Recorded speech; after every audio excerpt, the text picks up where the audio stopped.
Kelly, I'm so delighted to have you as my guest today on the Happier at Work podcast. Do you want to introduce yourself to listeners, give a little bit of a background to how you got to where you are today?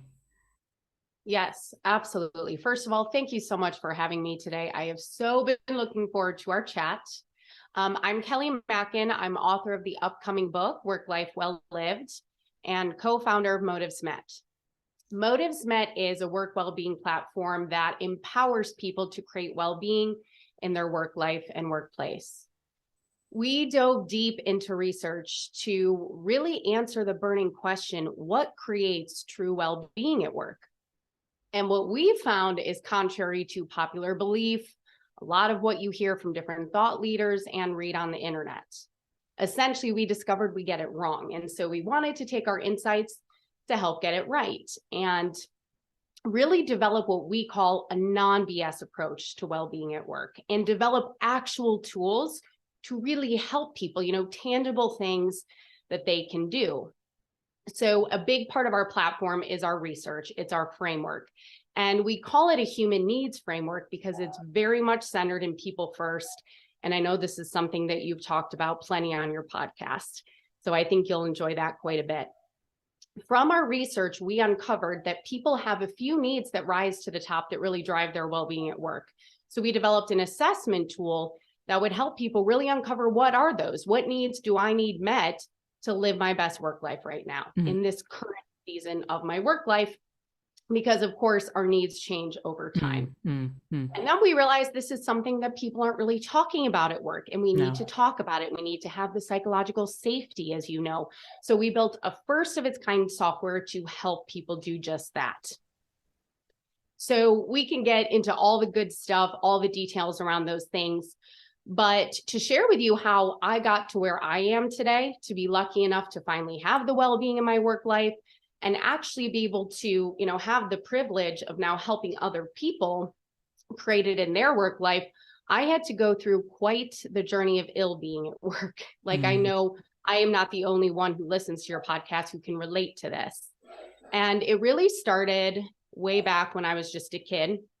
I grew up, unfortunately, seeing my mom in a really horrific work situation. And then I unfortunately followed right in those footsteps. And it took a very serious toll on my well-being, physically, mentally, emotionally.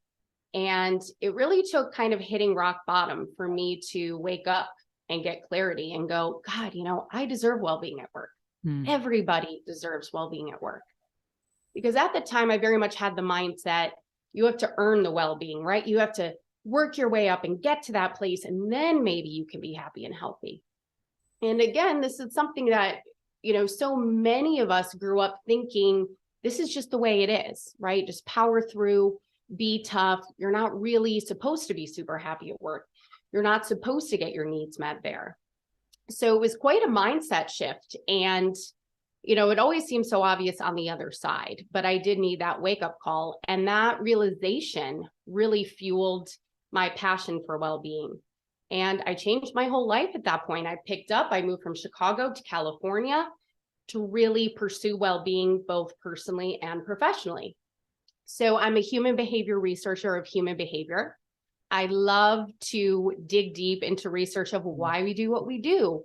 Why sometimes we don't do the things we want to do. How can we be most happy and healthy in our life? And that researcher curiosity in me really led me to go, I want to understand this even deeper. So then I started studying psychology.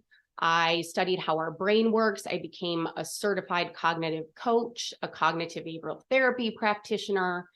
That brain training led me to meditation. And that opened up so many different things. So I became a certified meditation teacher, dove into mindfulness, and used all those tools to develop my own coaching practice around well-being and around stress and anxiety. And when you know it, for most of my clients, work was one of the biggest stressors in their life, of no surprise.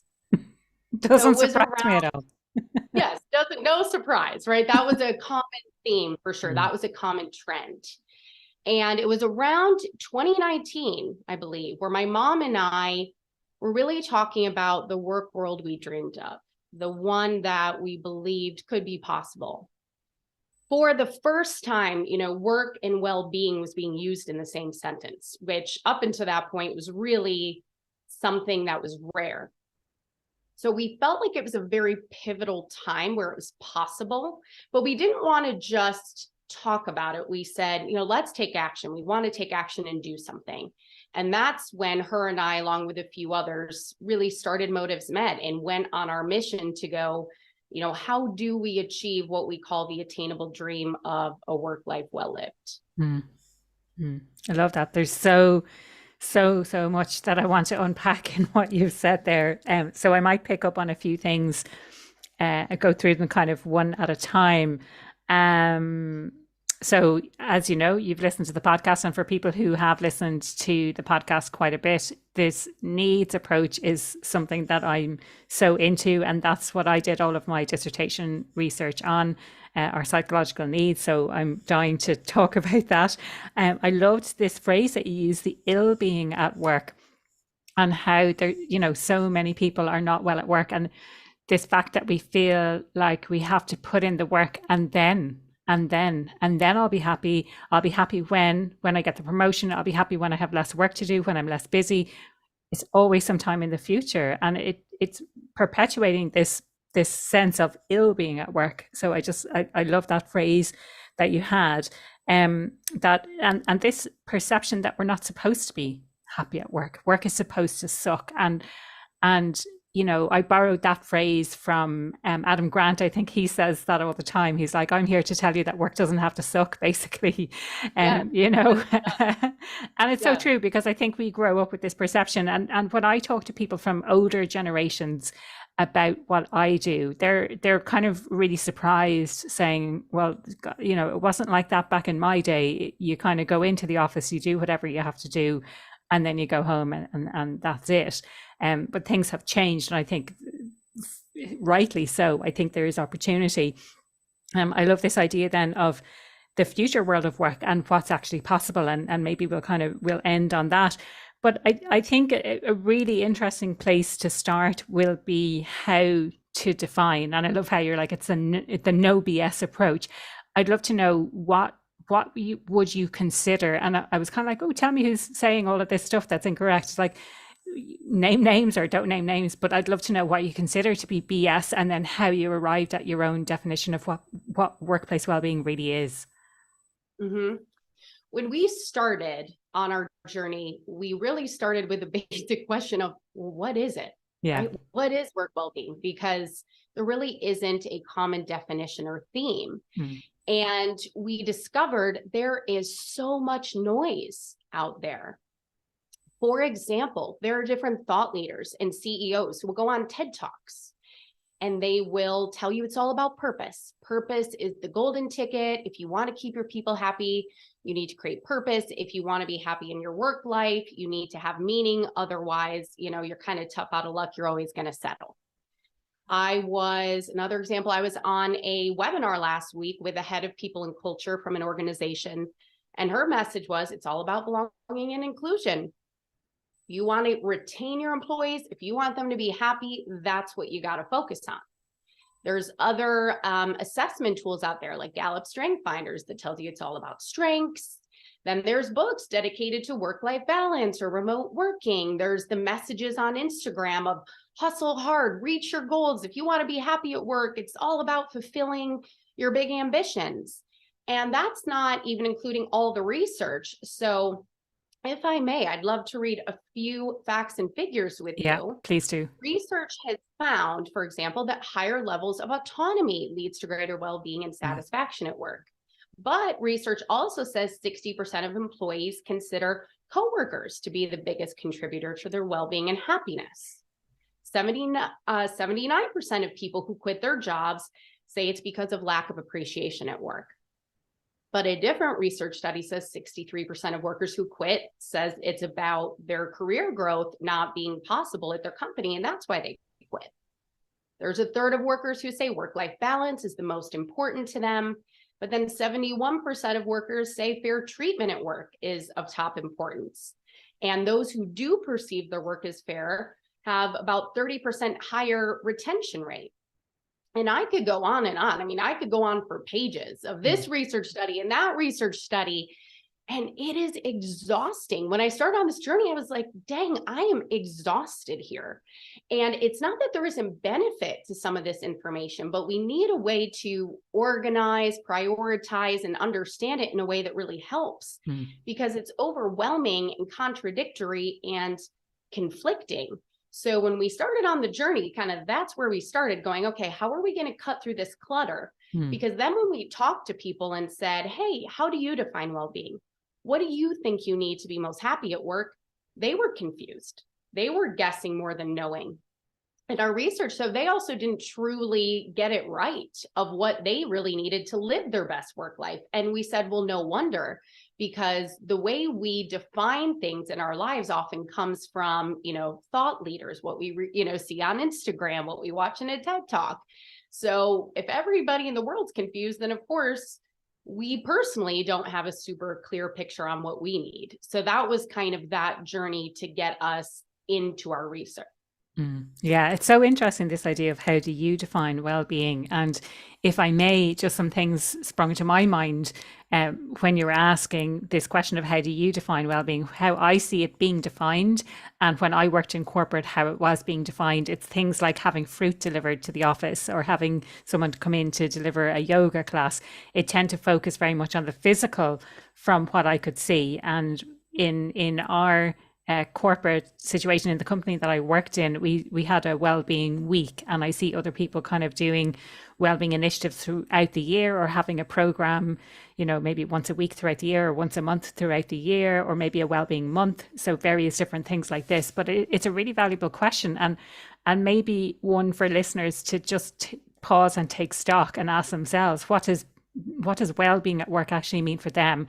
Like for me, it is happiness at work. And I think let's talk about, the kind of some of the conclusions that you drew from the research that you've done to show like what's actually driving this, what is driving that at work.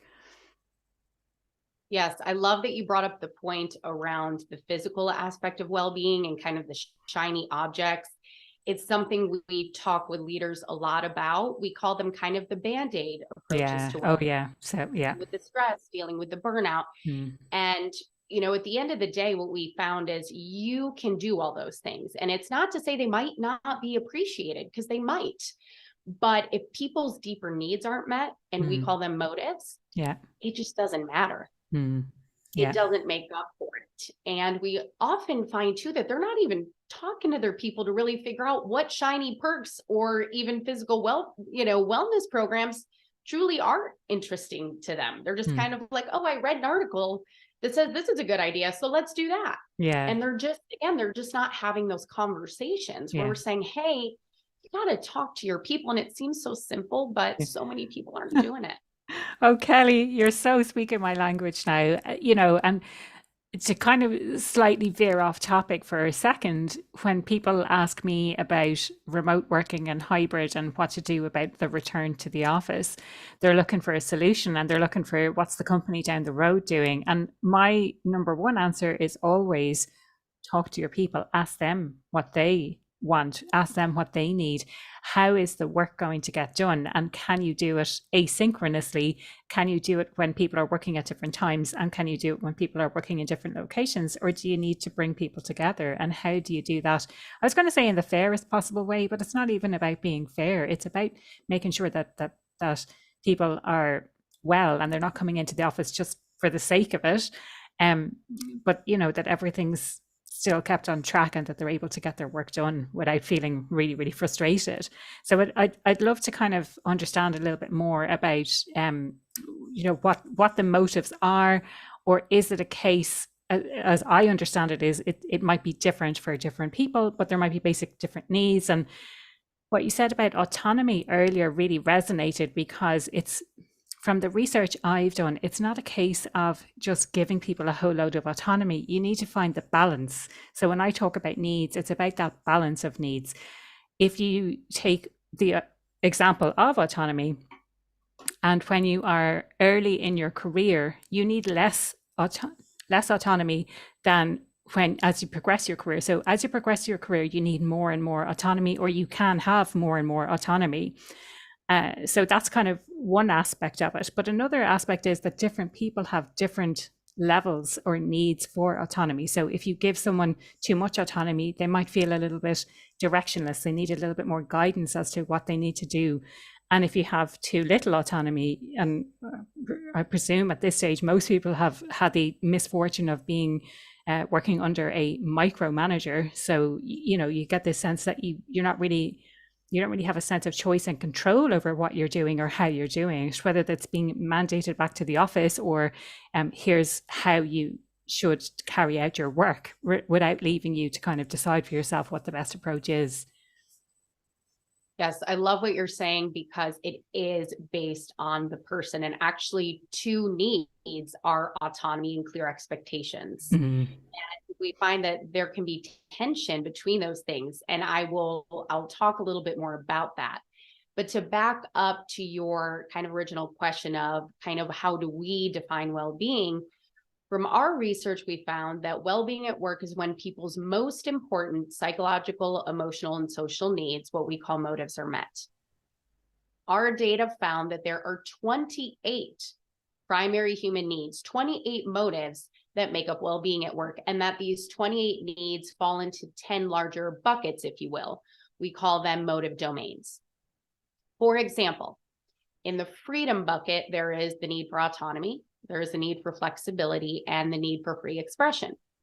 In the significance domain, the company appreciation, peer appreciation, and self-esteem motive. In the balance domain, there's work-life harmony and balanced pace. Purpose is a motive, shared culture, security, fairness, calmness, community, peer connection. And if you go to our website, we have a really cool visual framework that animates and it's colored and makes it really easy to grasp kind of how this all works together. But what our data also found is that we don't need these things to the same degree, in the same way, at the same point in our work life.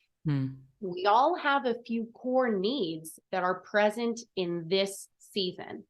We all have a few motives that rise to the top in importance and influence. And when those needs are met, that's when we're going to thrive the most. So all of these motives matter. They just don't matter equally to each person. Of the 28, there may be a few that truly are never essential for your work wellness.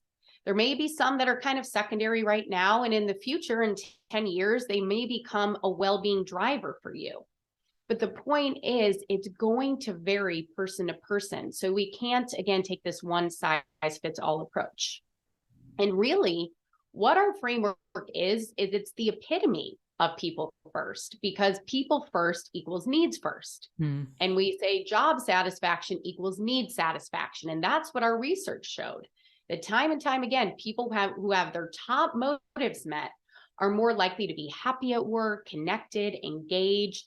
They stay at their company longer. They don't want to leave. We could go on and on of the benefits of when these needs are met. But beyond the people, but beyond kind of that people approach, and I feel like that word gets thrown around a lot, it's kind of a buzzword, that people first idea. It's about taking one step further to a person-centered approach. It's about that individualized consideration instead of that broad one size fits all. Because well-being is deeply personal. And that is what can make it a little bit tough. Because you need to know yourself really well. You need to have conscious awareness, really be paying attention to what's most important as you're making all these important decisions in your work life. You need to know other people, and other people need to know you, because we find that well-being is co-created. We need other people to help us meet our motives. We need to support one another at work.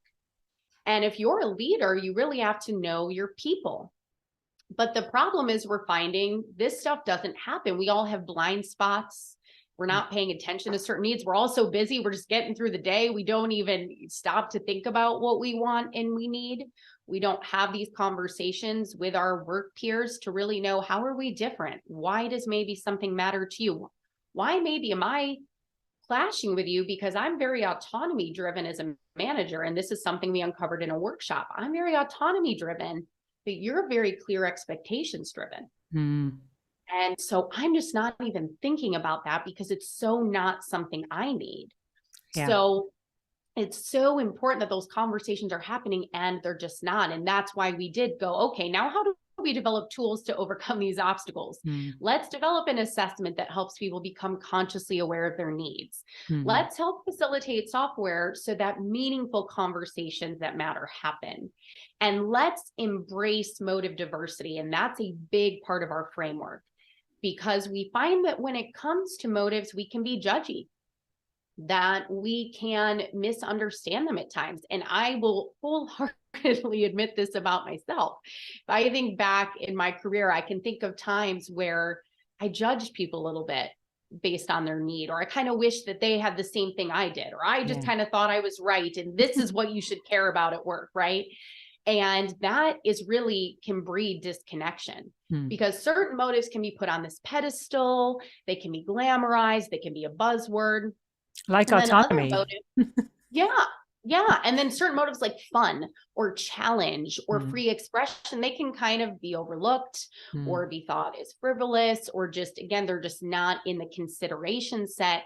So it's really important for us to embrace and respect motive diversity and learn to live in the tension of these needs well, because it can be very difficult for one person to satisfy two really important needs. It can be really difficult if two people have, interpersonally have different needs. So that idea of embracing that motive diversity is really important. Yeah. And I think just understanding, and coming back to your point on autonomy versus clear expectations, if you're someone who's very autonomous, maybe you expect someone else just to get on with it and to understand what the expectations are, or to work it out for themselves, and like almost neglect to give them the clear expectations that they need in order to feel satisfied at work, in order to feel like they're getting the support that they need in order to succeed. Absolutely. And that's what really, in that one example I gave, kind of came out in the workshop of the manager, was like, wow, I've kind of been neglecting that. And I didn't really mean to. It's just, again, it's not, he said, part of the reason he took the job at the company initially was it was very startup.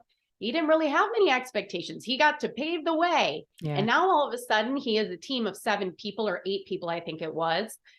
And they're wanting to go, hey, what do I need to do to succeed? What do you expect? And it's just not what he's thinking about. Yeah.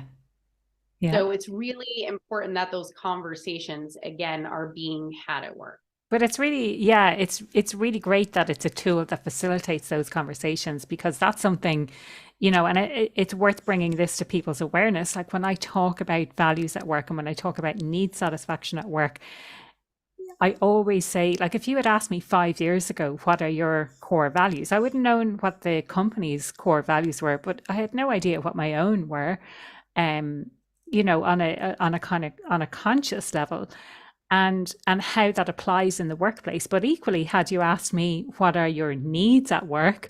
I'd be like, I have no idea. And so to facilitate the needs conversation, how I talk to people about that is understanding what areas are you frustrated in at work. And I think that, it sort of ties into what we were talking about. And I do love that example of the clear expectations versus autonomy, because if you're frustrated at work because you don't have clear expectations, that someone hasn't articulated to you what is expected of you, or what success means in the role, what success means in the team, or making that direct link between what you do and what you contribute to the impact of the overall organization, I think can leave people feeling, if not even frustrated, they may not go to the level of frustration, but if they don't get that connection between, what they do and understanding the impact that they're having at work, then I think it can leave you feeling maybe a little bit empty and a little bit disengaged.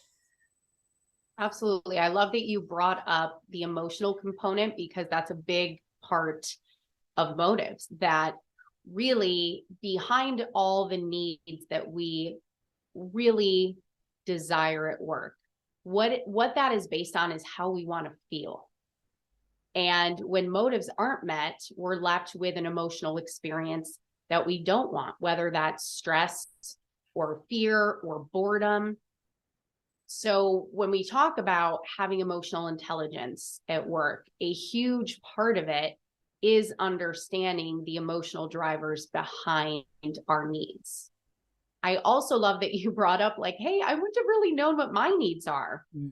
And, I helped build the algorithm.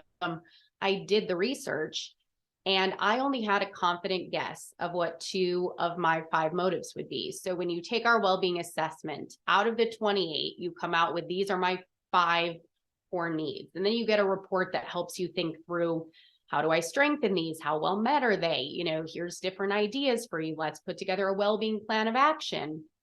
I knew autonomy and flexibility would be in my top 5, or I had a pretty confident guess, because those are very much deeply tied to my values. The idea of freedom at work. I've always been an autonomous person. But my other 3, when I originally took the assessment, I really wasn't sure what I'd get. And one of them was a complete surprise. 2 of my other top 5 motives were future success and achievement, and they made perfect sense. But the motive that I say was a little bit rough for me to sit with was security. Here I am, this entrepreneurial soul, a risk taker kind of personality in my life. Very, again, I'm out there, I'm adventurous. And it was like, oh gosh, I need security. What is this? Yeah. It felt out of character and uncomfortable. And it was my weakest motive, because I am leaving behind a lot of security. I am kind of walking away from this coaching practice and some of my research to go, pursue this dream. And my brain, of course, wanted to come up with all these ideas. It wasn't going to, all these reasons it wasn't going to work, all this fear, all this doubt. And I had to sit there and really, grapple with that and go, okay, how am I going to strengthen this? And I think you mentioned this earlier of, we have to kind of look at these needs collectively. And that's a really important part in your results we help you do is, okay, now let's, sure, let's assess each of these 5, but now let's take a step back and look at these holistically. And I really realized, for me to achieve what I want to achieve with motives met, and to have the future success I desire, I can't feel super comfy at work. If I feel fear, if I feel discomfort, these are actually good signs. I might not love how it feels, but that is good. If I'm feeling super, in my comfort zone, then I am going to be disregarding 2 of these other motives. So just even developing that mindset strengthens how I feel about my security need. And then I went, okay, I'm rating security 4.5 out of 10. We help you kind of rate these on a 10-point scale. How can I maybe just inch it up to a 6? I don't want it to be a 10. So you have to, again, kind of think about these together. And sometimes you have to accept a need is going to be put to the wayside. Sometimes you do have to make those tough choices, but they're there whether we want them to be or not. And you're really empowered when you step into it and become aware of it rather than ignoring it, which is what I had been doing. It's so interesting that you say that. So if I can relate that to this whole idea of values and culture at work, and when organizations say we have X values or we haven't defined our values, actually that's irrelevant what you say the values are or whether or not you've defined them, because the values come through in the behavior that's tolerated in the workplace and how people interact with each other. So whether or not you have them clearly defined, they are being lived in the organization. So if you think of that from this needs perspective, whether or not you say that you have needs or whether or not you address the needs at work, they're still being unfulfilled, whether you are aware of it or whether you're not.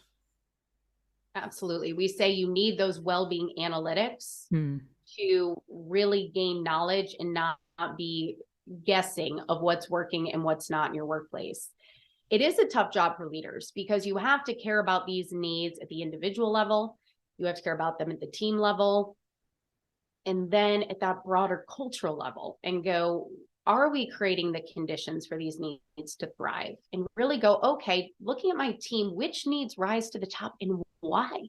Mm. What's the story behind them? Yeah. And then how well met are they? And that's where the evaluation and well-being analytics comes in. Mm. Are certain needs thriving and doing really well? And then, hey, let's celebrate that. And honestly, that's been a really cool part of what leaders have loved to see is, again, really gaining that awareness of what's strong and going, hey, as I look to attract people into our organization, I'm going to use that. I'm going to say, hey, we care about people's needs. And I happen to really know people feel we do a great job here and there. But I also need to know which motives are suffering, which motives are threatened, and which motives are just barely hanging on and surviving. And it's a really, again, some organizations go, oh, I don't know if I want to know. But like you said, it's happening whether you like it or not. Yeah. And then you're going to lose those people who don't have their needs met, because again, that's what our research showed. And there's also really interesting research out there. I think the stat was like 51% of people who left their job said there's something that could have been done to stop them from leaving. And then 53% of those people said in the last 3 months, no leader in the organization or manager talked to me about my job satisfaction. So the idea was, hey, if you had conversations, regular conversations with your people, where they also had the psychological safety and trust that they felt they could be open and honest, you had those conversations and they could communicate what needs weren't being met, then you could have done something.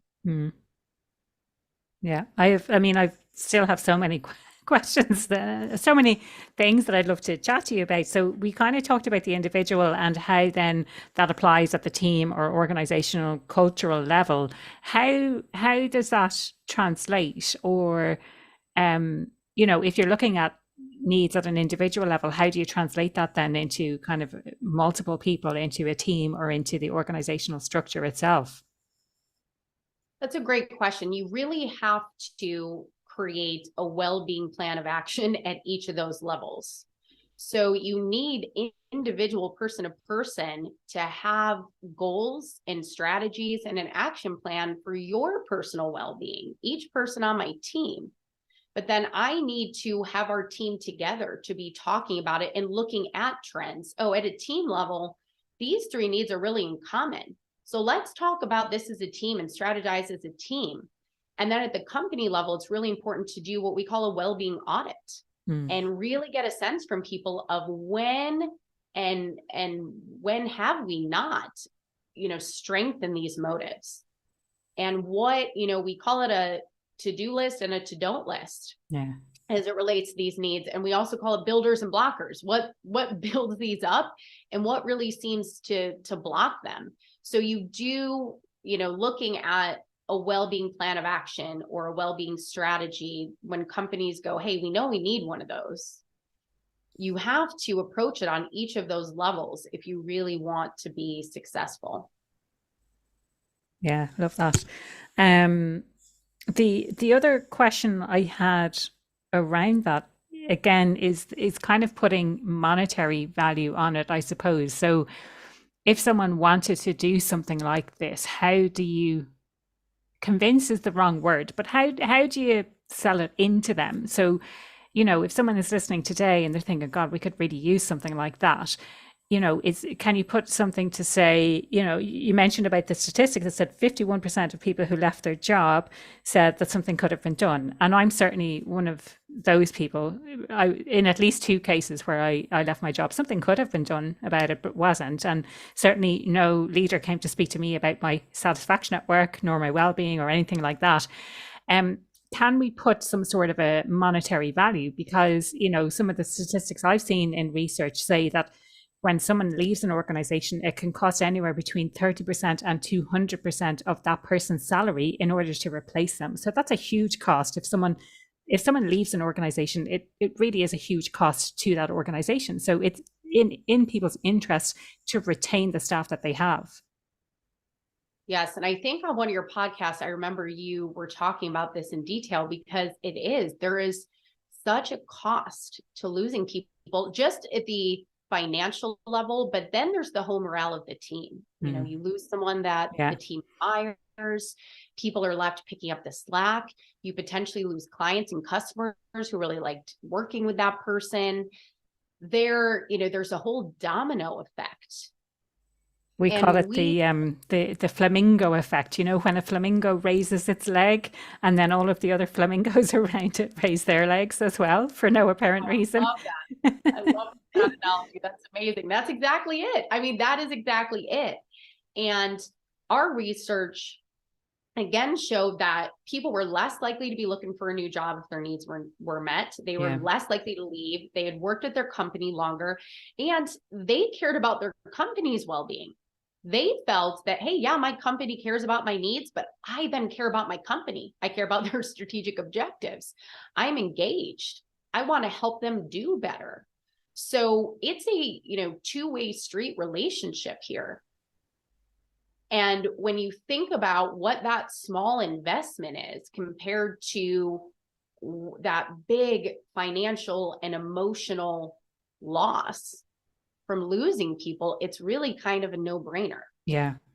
What do you think prevents leaders from doing this type of work to begin with? And it's so funny because when I say organizations and when I say leaders, I kind of mean in a very generic sense, but they're humans too, so is it a case that someone gets to a leadership position and they don't necessarily know that these things are available, they don't necessarily know how to do these things, they haven't been trained in how to lead people properly, or what do you think are the big overall blockers, let's say?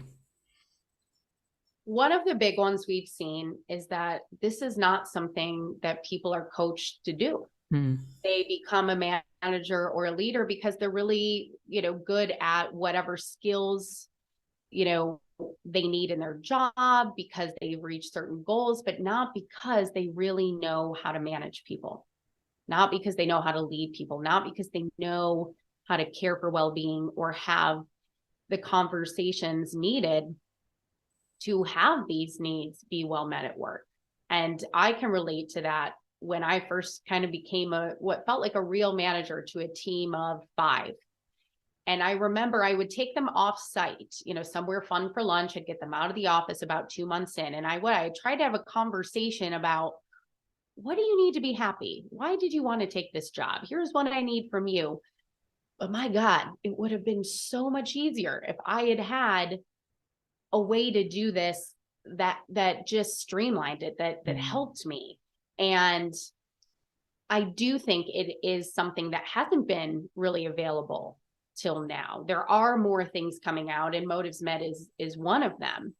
But I think also too, leaders have a difficult time having tough conversations with people. And sometimes that's what is needed to meet motives. They don't want to hear things that aren't going so hot. They don't want to hear how they aren't doing a good job. 2 of the 28 motives are around leadership. One is manager support and one is trustworthy leadership. So you need to be able to have those conversations. And additionally, another really tough thing is leaders are burnt out themselves. They have so much on their plate. They can barely get things done, and they're not actually given the time to have these conversations, to coach their people, to care. In general, we say an obstacle to well-being, whether it's at the personal level, at the relationship level, leader to employee level, is that it takes time. If you want people to show each other appreciation and think about, hey, here's something I could do to show someone that was so amazing that you helped me out in that way. Or, hey, I see you really care about fun and connection. Let's go do this. They need time for those things. If I have the growth motive and I want to learn new things, take an online course, have an experience, I need the time to do that. If I have the innovation motive and I go, I want to try this new thing, I want to take a risk, let's try it. Again, that's kind of time and resources. So that seems to be a missing part. You can't say well-being matters and say it's a priority, but then not give the time and resources to make it happen. Love that like on the one hand you're saying that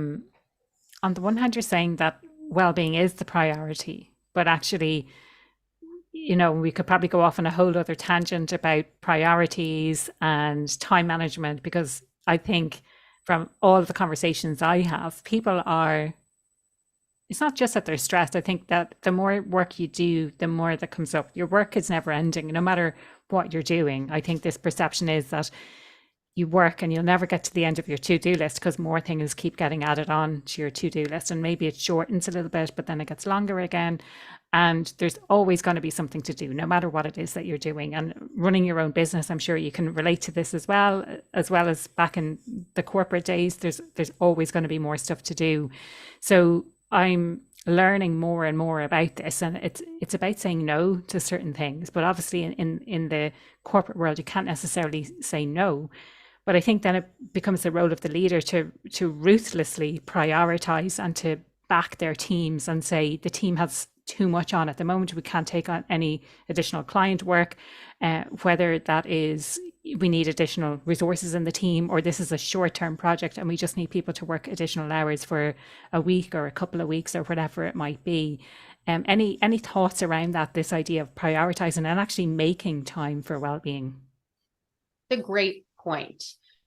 One kudos that a few managers gave us was that this gives them ammo. Okay. Kind of like you're saying, this helps me go to even my higher ups and say, hey, this is what my team needs. This is what they aren't getting. Here's what we can't do. If you want, it's much harder to argue with, hey, we can't do this if you want these people to stay and be happy and have their needs met. Mm. That puts them in a much tougher position, and it gives them kind of actual data, actual, information to go to those leaders with. They, at this one company, they'd really been trying to push a no meeting day and a half meeting, or a half day Friday and a full no meeting day. And they had a manager offsite where they talked about all these needs, and overwhelmingly managers kept saying, hey, my people really feel bogged down with meetings. It takes up so much of their time. Then they don't have time to do work, and they need time to get into their work. And then they have a meeting, and then it's 2 hours and they have another meeting. And out of that, the leaders were kind of like, okay, how do we ignore this? And they did. They got no meeting Fridays. And in the summer, they got half day Fridays. So, it becomes harder to argue and ignore those things when you're able to come and say, hey, from this assessment, from the workshops, from having conversations with my people, here's the paper that shows it. So it's super helpful from that standpoint, because I think that there's so many leaders who do care. They want their people to be happy. They want to lead well. And having this really helps them do that, because sometimes they feel like there isn't enough I can do, right? I can't change everything. Yeah. But this puts them in a position of empowerment, and it actually takes a little bit of work off the leaders. Part of what our tool and assessment helps do is build what we call the motive mindset. Of the idea is each of these needs is only going to be well met if everybody comes together to care a little bit more and support one another. So, hey, if you want well-being at work, sure, I'm a big part of this, but you are a big part of this. You have to talk to me openly and honestly about boundaries and what you need. And hey, coworkers, if you want your well-being at work, you got to be willing to support others. This is a joint effort here. This is a path we have to walk together. Yeah. And creating that mindset is so important, because it is sometimes a little overwhelming for leaders to go, oh, wow, it's not the 10 things I need for my team to be happy at work, is that article on the internet told me. There's 28 things I got to care about. This is overwhelming and a lot. But what it does is really, again, make this a team effort and take some of that stress off, while also still being honest of the fact that a leader is going to play a very pivotal role to the degree that these motives thrive at work. No, I love that. I love that approach. And this idea, that like some leaders care. Now, we talked about this at the very beginning of the podcast, but we haven't touched on it yet. And I'd love to kind of at least cover the topic slightly before we wrap things up, and that's psychological safety. So what you're talking about here assumes that there's psychological safety in the organization, and that leaders feel safe to speak up to their managers, and that employees feel safe to talk to their managers about what's going on for them. Any thoughts around that, and whether that relates to this overall need satisfaction, or whether it's a basic requirement in order to have need satisfaction at work, or have your motives met at work in order to be able to facilitate those kinds of conversations? It's tough to walk into your boss's office and say, hey, you're micromanaging me and it's driving me nuts. Hey, those emails at 10 p.m. that you're, kind of implying I need to reply to, really not helping my work-life harmony motive. Sitting in a team meeting and saying, hey guys, I don't feel super appreciated and that my voice is heard here. I'm no longer doing as much what I'm passionate about. Guys, how can you guys take things off my plate? I mean, these are tough things, tough conversations, even if you have high psychological safety and trust. But we know that psychological safety is extremely rare in organizations. And Amy Edmondson, who's, the pioneer of psychological safety, says one of the best ways to create it is asking good questions. And that's what our software is built to do, is to help people communicate, ask good questions, and thus build that psychological safety and trust. Because it's much easier in a one-on-one when your manager asks you, hey, what's one area of your job you'd like more freedom in? And how can I support that? Hey, when it comes to work-life harmony, are you more of an integrator? You ebb and flow through the day? Or are you a separator? You kind of need to turn that email off and then not respond till the next day. Let's have that conversation. To, in a team meeting, say, hey, why doesn't everyone share when they felt most appreciated on this team and when they felt least appreciated? Asking those questions opens up the door to so much. And it can, again, seem like common sense, but we're so busy, we have stuff going on, and having to think of the questions for each of these 28 needs would be a lot for a leader. But we've built it all into this software where it's really easy. You see someone's results. And again, if I don't care that much about purpose at work, which rubs people the wrong way, but we know that some people go, I have a really meaningful life outside of work. I'm so happy I have autonomy and flexibility so that I can do that. I don't feel a big sense of meaning or purpose in my job, but I have great well-being. I'm doing really well. So instead of, as a leader, me asking you all about purpose and kind of pushing that, why don't I ask you about the things that matter to you? Because if you have autonomy or clear expectations as the motive, but that motive is kind of in the toilet and it's not doing so hot, they could have all the purpose in the world, or our organization could be this meaning, purpose-driven organization. But if that person's needs aren't met, they're going to walk out the door. So, the software goes, okay, let's focus on your core needs. And then let's ask some really good questions so that we can have that conversation and make it the norm in our organization that this stuff is talked about, which creates psychologically safe workplaces. A place where we have courageous conversations, where we're honest, where we build that trust.